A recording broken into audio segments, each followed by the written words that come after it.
Bom dia, meus caros colegas. Bom dia, boa tarde, boa noite. Eu não sei o horário que você está assistindo essa live, esse vídeo, né?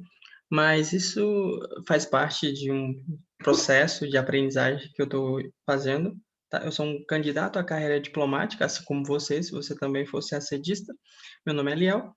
E como forma de me colocar na prática o que eu estou estudando, hoje a gente vai fazer uma aulinha sobre política internacional.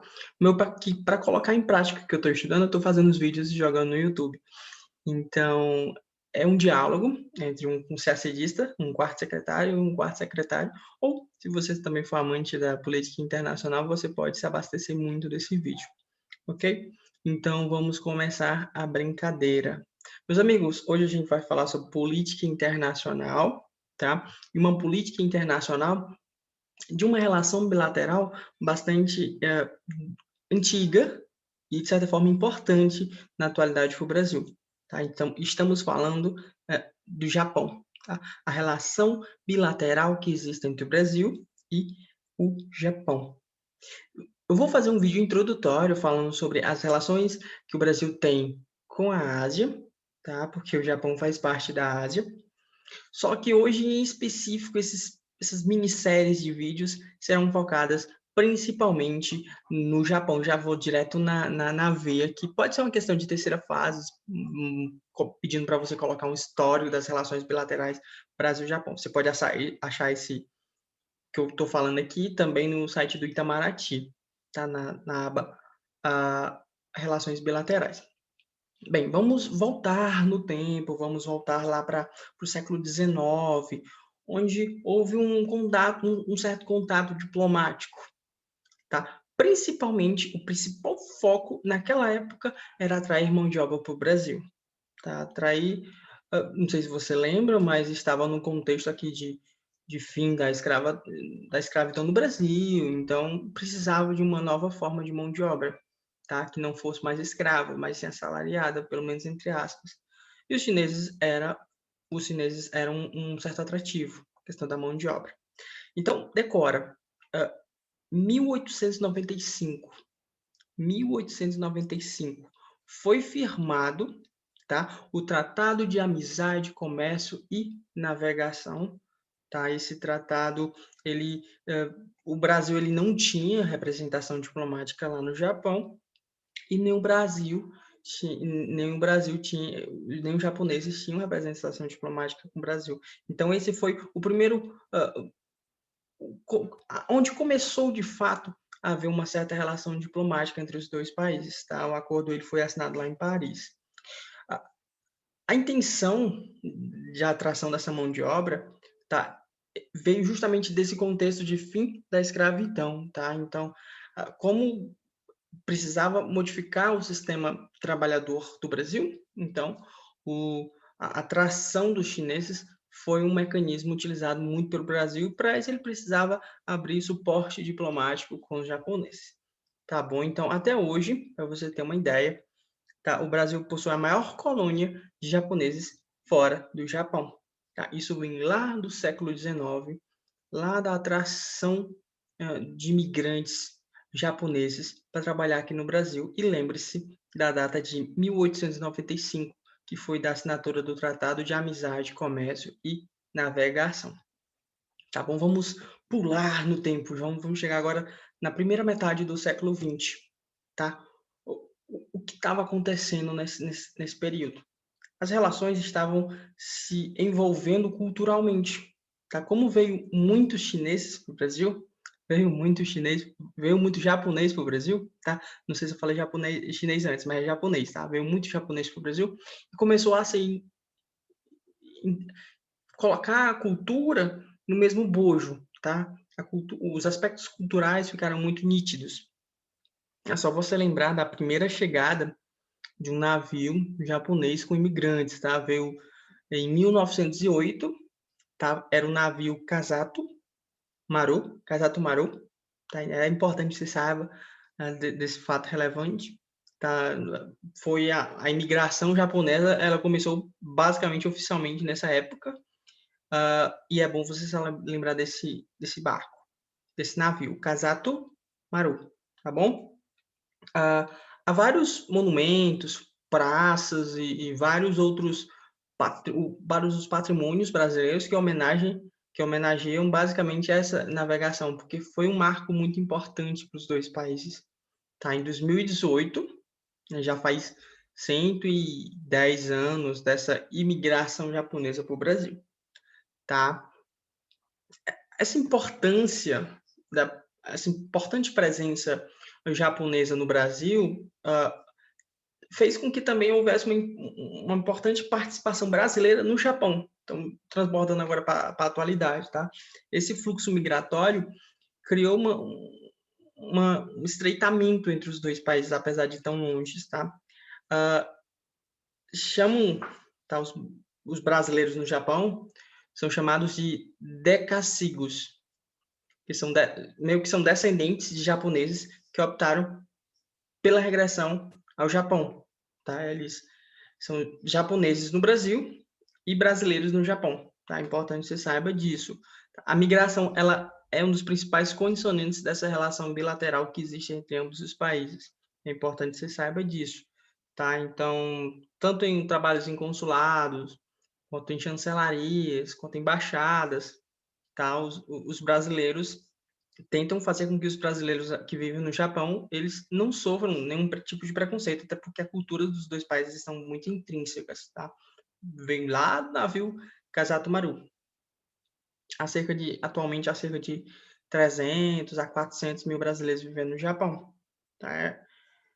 É difícil tu estimar isso com precisão, mas a base basicamente é essa. Então, é uma comunidade muito numerosa de brasileiros no Japão, tá bom? Os japoneses que vieram para o Brasil, tá, eles assumiram basicamente o trabalho que era anteriormente praticado pelos escravos. Mas assim, os japoneses trouxeram muitas técnicas novas, técnicas de lavoura, principalmente a agricultura de jardinagem que não existia, tá? Então, assim, em outras palavras, os japoneses trouxeram modernização técnica, ok?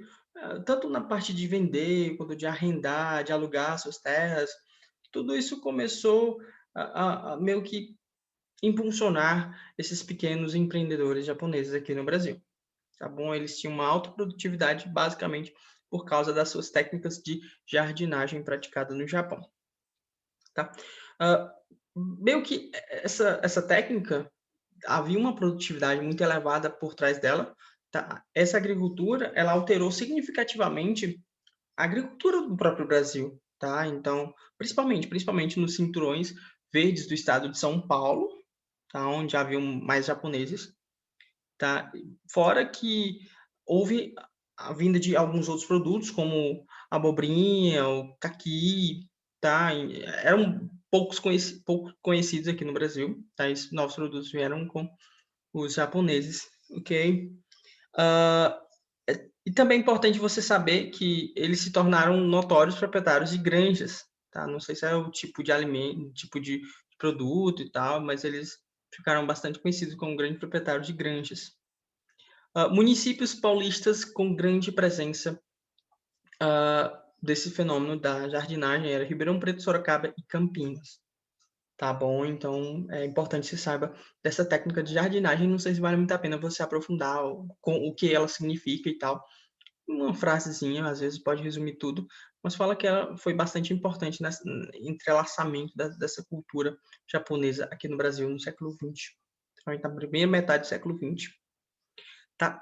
Só que assim, galera, não foi uma relação amor, paz, direto, tá? Você sabe que a Segunda Guerra Mundial, o Brasil lutou em lados opostos contra o Japão.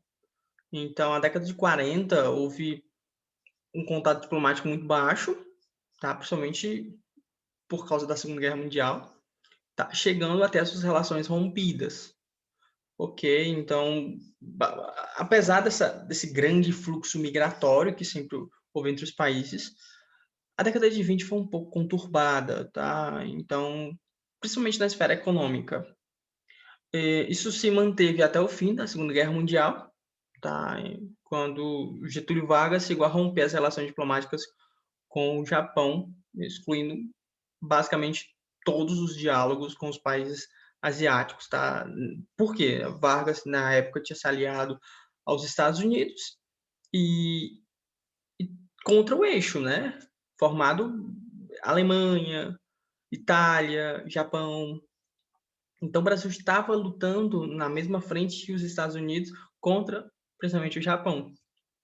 Então, tinha muita hostilidade, tá? Embora essa hostilidade, os japoneses estavam bem integrados com a cultura brasileira, tá? Depois de tudo, meio que voltou ao normal, de certa forma, né? Gente, depois dessa década perdida, praticamente, houve uma certa recuperação econômica japonesa, tá? Baseada principalmente no Plano Colombo. Não sei se você sabe o que é um Plano Colombo, mas foi uma espécie de... O Japão se tornou meio que uma espécie de protetorado dos Estados Unidos, tá? Então, foi uma certa forma de dominação, porque o Japão teve grandes prejuízos para os Estados Unidos. Então, os Estados Unidos mesmo que segurou o poder japonês para evitar novos conflitos dessa magnitude. Só que o Japão estava devastado economicamente e uma forma de realinhar o país economicamente seria justamente com um plano. Tá? O Plano Colombo no Japão é mais ou menos parecido com o Plano Marshall na Europa.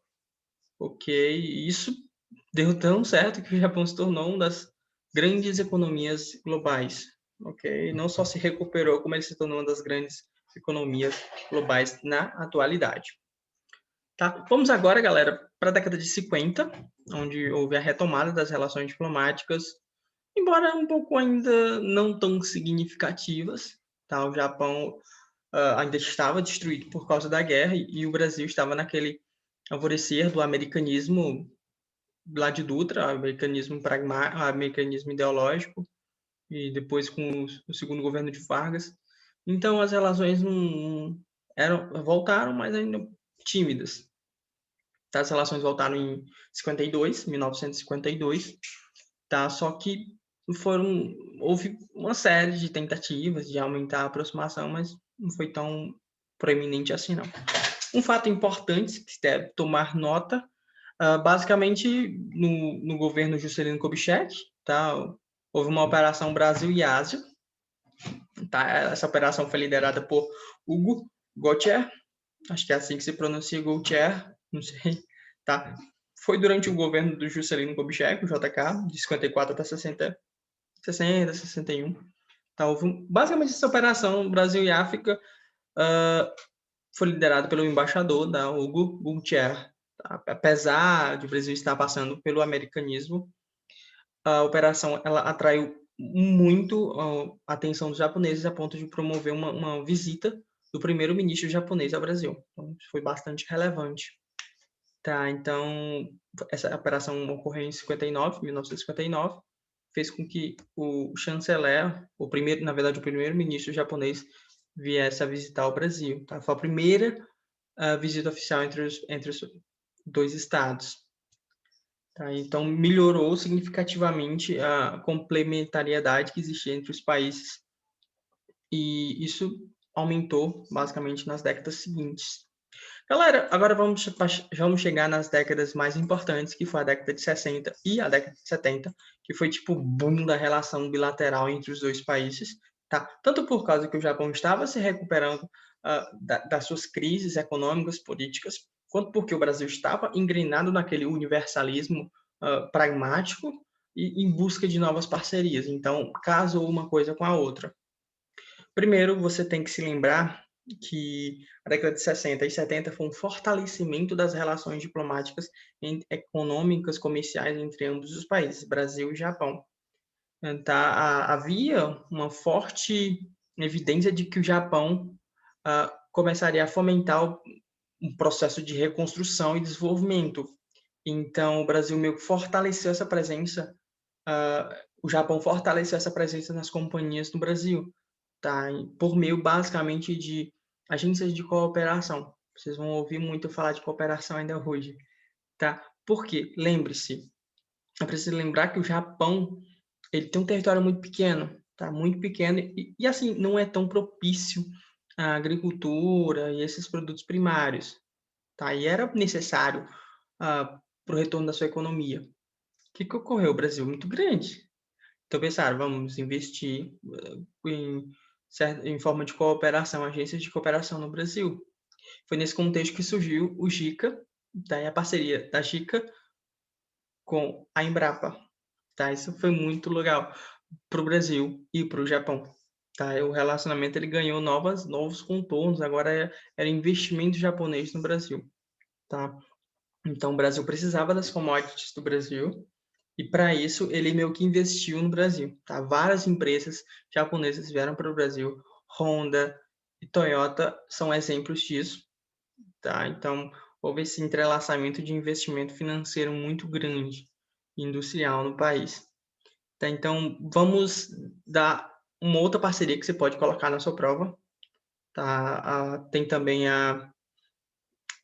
o programa de cooperação NIPO, tá? Era Brasileiros para o Desenvolvimento do Cerrado, foi o Proceder, que aconteceu em 1974.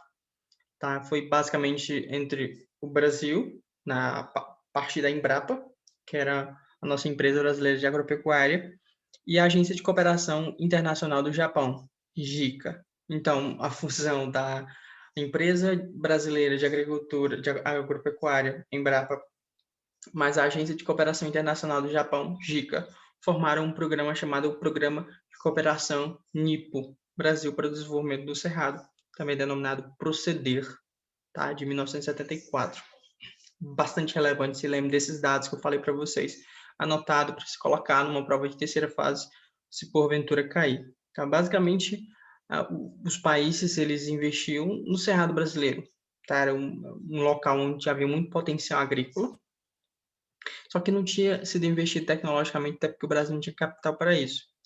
Então, Embrapa e JICA passaram a desenvolver esse potencial agrícola desse local, dentro do Mato Grosso do Sul, Goiás, chegando a abarcar o Cerrado quase todo. E hoje tem meio que uma Piba, né, envolto ao fim da última fronteira agrícola brasileira. Tá? Então, houve esse investimento do Japão muito grande. Tá? Era uma forma de investir na plantação. Assim, o Japão investiu no Vale do Rio Doce também. Tá? Várias empresas foram privatizadas, mas algumas ainda estão em estatais. O que o Japão queria? Ele queria garantir a compra da safra. Basicamente era isso. Ele investia tecnologicamente para o Brasil ter uma safra boa e ele queria ter a garantia que iria ter essa safra. Ok? O que ocorreu algo parecido com o Proceder na mina de ferro Carajás, tá? Pertencente à Vale do Rio Doce, no Pará. Então, é bom também você saber desse projeto de mineração, projeto de Carajás. Tá? O Japão investiu muito no Vale do Rio Doce, nessa época, que antigamente era privatizada, né? Antigamente era estatal, hoje é privatizada. No milagre econômico, mas Geisel ele chegou a visitar o Japão em 76. É outro fato relevante, se tivesse colocado na terceira fase, eu tinha que citar a visita internacional do presidente Geisel ao Japão em 76. Tá? Foi raro ter acontecido isso, tá? Um presidente brasileiro sair do nosso país, tá? Basicamente era aquela diplomacia presidencial, tá? Que foi muito aprofundada lá no governo Figueiredo, entre 80 e 85. Tá? Então, bastante relevante você saber desse detalhe também. Isso evidenciou como o Japão teve um ar de importância diplomática para o Brasil, tá? Não só econômica, não só comercial, mas, sobretudo, diplomática. Então, galerinha, além desse eixo muito exitoso, né, muito vitorioso do Proceder, a JICA também ajudou o Brasil a fomentar sua própria industrialização. Tá? Por quê? Eu citei algumas empresas que vieram para o Brasil, mas também tem Toshiba, Shaper, acho que é Shape. Basicamente, essas grandes indústrias chegando a se instalar no Brasil, aumentava a renda das pessoas, gerava empregos, fazia o dinheiro circular. Tá? Eles se instalaram principalmente em alguns locais como a Zona Franca de Manaus. Tá? A Zona Franca de Manaus é meio que uma área industrial com vários incentivos fiscais criados pelo governo militar, tá? Na capital lá do Amazonas. Então, assim, galera, entre essa década de 80 e 90, para você ter uma ideia, a tecnologia chinesa era, tipo, tecnologia de ponta.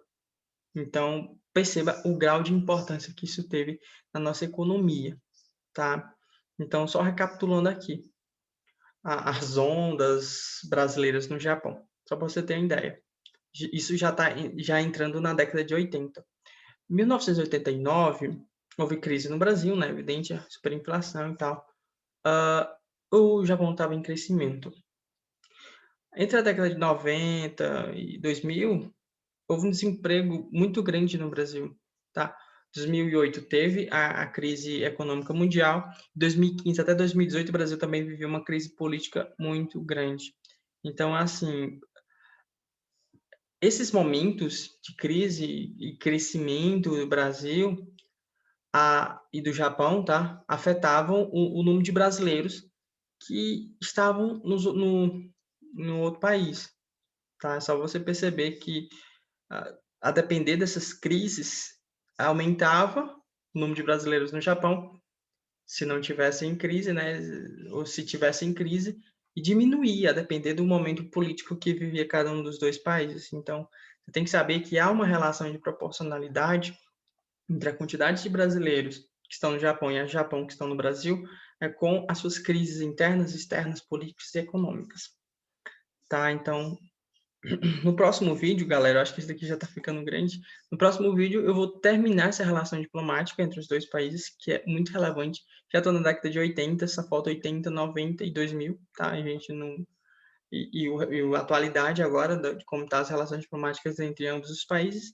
Espero que você tenha gostado. Se gostou, compartilhe esse vídeo, curta o vídeo, siga o canal e compartilhe conhecimento, que isso é bastante relevante. Qualquer dúvida, qualquer erro material meu, coloca aqui no chat que a gente debate e atualiza, tá bom?